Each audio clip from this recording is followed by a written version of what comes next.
અમદાવાદના નરેન્દ્ર મોદી સ્ટેડિયમની અંદર આ વખતે કોલ્ડ પ્લે ઇન્ટરનેશનલ બેન્ડ માટે તમામ સુરક્ષા વ્યવસ્થાની સાથે ટેકનોલોજીનો પણ ઉપયોગ કરવામાં આવ્યો છે।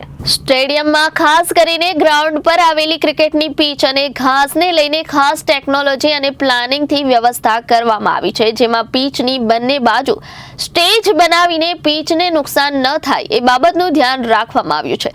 તદુપરાંત આખા ગ્રાઉન્ડમાં સફેદ મટીરીયલ લગાડવામાં આવ્યું છે, જેનાથી ઘાસ પ્રોટેક્ટર સિસ્ટમ જનરેટ થશે।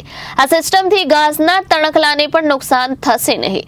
આખા સ્ટેડિયમમાં લગાવવામાં આવનાર આ સફેદ મટીરીયલ ઇટાલીથી મંગાવવામાં આવ્યું છે, જેને પાથરવામાં આવી રહ્યું છે। આ વખતે ગ્રાઉન્ડના એન્ટ્રીથી અડધા ભાગ એટલે કે પીચ સુધી બે ભાગમાં સ્ટેજ ડિઝાઇન કરવામાં આવ્યો છે, જેની નીચે ઇન્ટરનેશનલ ક્રિકેટની પીચ સચવાઈ રહે। આ બધાની સાથે ગ્રાઉન્ડ પર લીલુંછમ ઘાસ છે અને જો આટલી બધી પબ્લિક એક સાથે ગ્રાઉન્ડ પર આવે અને એ પણ 2 દિવસ તો તેને ફરીથી ઉગાડવા માટે ખૂબ જ લાંબો સમય જાય। જો કે આનો પણ તોડ કોડ પ્લેની ટીમે શોધી ઇટલીથી ઘાસ પ્રોટેક્ટર મંગાવી આખા ગ્રાઉન્ડમાં લગાવવાનું આયોજન કર્યું છે। અમદાવાદમાં પ્રથમવાર પ્રાઇવેટ કોન્સર્ટમાં સ્થાનિક પોલીસની સાથે એનએસજી કમાન્ડો પણ જોડાશે। કુલ 3825 પોલીસ અધિકારી અને કર્મચારીઓ બંદોબસ્તમાં જોડાશે। સુરક્ષા વ્યવસ્થાની સાથે સાથે લોકોના આરોગ્યની પણ કાળજી લેવાશે।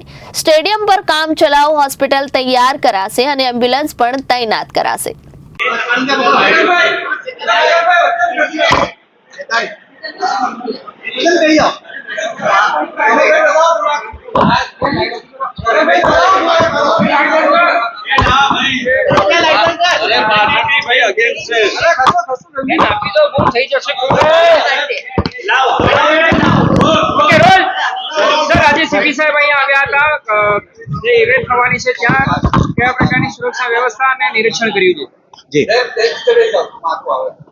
આવતીકાલથી તારીખ 25મી અને 26મી જાન્યુઆરીના રોજ ઇન્ટરનેશનલ બેન્ડ કોલ્ડ પ્લે દ્વારા એક મ્યુઝિક કોન્સર્ટનું આયોજન કરવામાં આવેલ છે અને નરેન્દ્ર મોદી સ્ટેડિયમ ખાતે પોલીસના બંદોબસ્ત રાખવામાં આવેલ છે।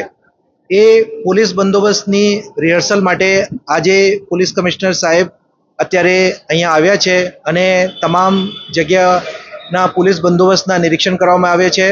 સાહેબ દ્વારા કેટલાક સૂચનો આપવામાં આવ્યા છે અને આ મ્યુઝિક કોન્સર્ટ એવા આ સ્ટેડિયમમાં એક ક્રિકેટથી જુદા હોય અને એ બાબતે પોલીસને જુદા જુદા પ્રકારની સૂચનાઓ આપી છે, જેથી આવતીકાલે જે પ્રેક્ષકો છે એમને સિક્યોરિટી ચેકથી આવીને કોઈ પણ પ્રકારની કોઈ તકલીફ ના થાય અને સાહેબ દ્વારા અત્યારે અધિકારીઓને ફરીથી એક બ્રીફિંગ કરવામાં આવશે।